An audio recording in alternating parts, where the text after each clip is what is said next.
আসসালামু আলাইকুম ওয়া রাহমাতুল্লাহি ওয়া বারাকাতুহু। কেমন আছেন আমার আদরের কলিজার টুকরা আপুরা?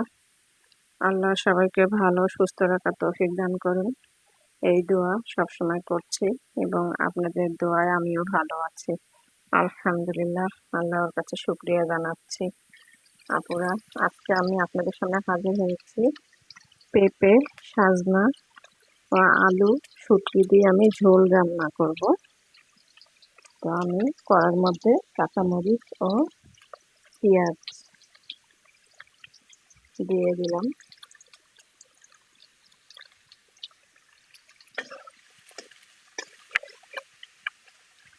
এখানে আমি শুটকি কেটে ধুয়ে রেখেছি, আমি দিয়ে দিলাম।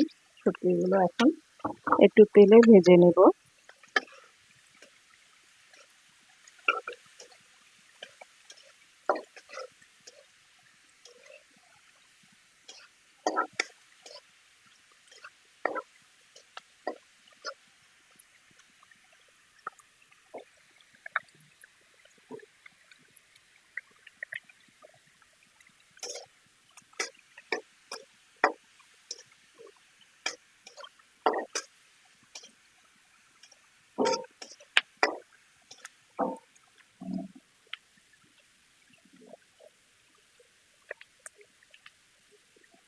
এবারে আমি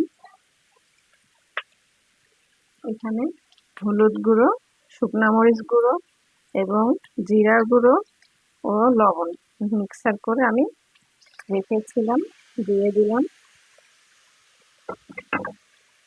আমি শুটকিগুলো ভালো করে কষিয়ে নেব।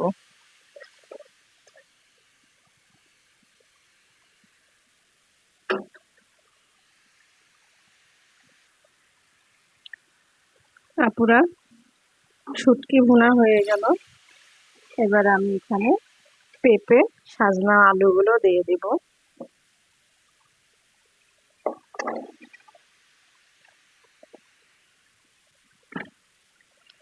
এই সবজি রান্নাটা কিন্তু অসম্ভব মজাদার হয় রান্না করলে।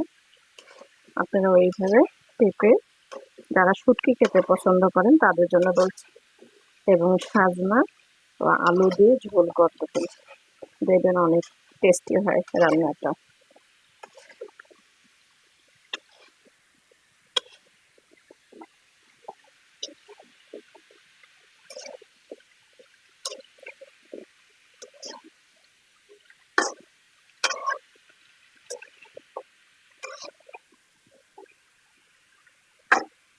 এবার আমি ঢেকে দিয়ে কষিয়ে নেব একটু ভালো করে তরকারি।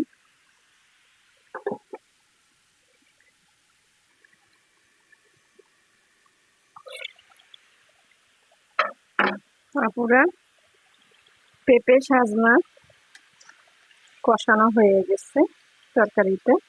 এবারে আমি ঝোলের পানি দেব। দেখুন কত সুন্দর কালার আসছে এবং তরকারিটা খেতেও অসম্ভব মজাদার হয়েছে। আমি এখন ঝোলের পানি দিয়ে দিব।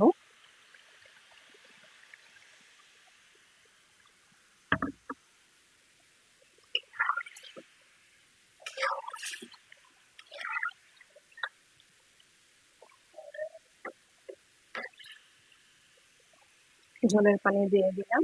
এবারে আমি ঢেকে দেব, বলক ওঠা পর্যন্ত ঢেকে দেব।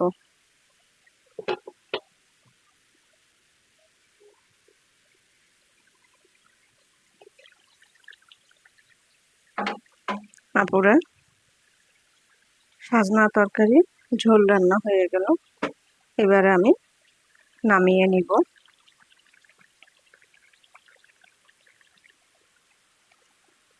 নামিয়ে নিয়ে আসলাম সাজনার ঝোল তরকারিটা।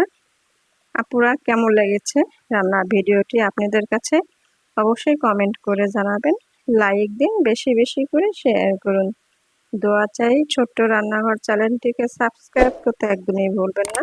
যারা নতুন আপনারা দেখছেন, পাশে বেল বাটনটি ক্লিক করে আমার ভিডিওর পাশেই থাকুন। সবাই ভালো থাকুন ও সুস্থ থাকুন, এই দোয়া কামনা করে রেখে দিচ্ছি। আসসালামু আলাইকুম ওয়া রাহমাতুল্লাহি ওয়া বারাকাতুহু।